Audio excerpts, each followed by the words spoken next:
Hi, I'm Craig with ApplianceVideo.com. Today, we'll be taking a look at the fresh food defrost heater on this KitchenAid side-by-side refrigerator.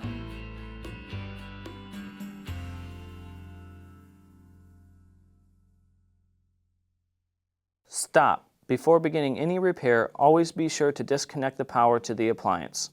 It is also recommended to test the outlet for the proper voltage. Remember to also turn off the water.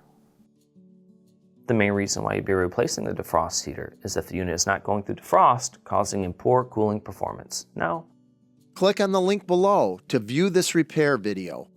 ApplianceVideo.com guides you step by step, giving you the confidence to avoid recalls and callbacks, also saving time on repairs.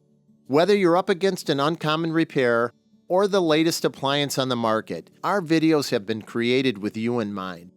Our growing library of videos have been produced using our factory-certified technicians who have extensive infield experience over the past 30 years.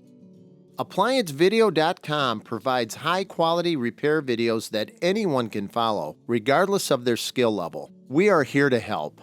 Click on the link below to view this repair video and let us help you do it right the first time.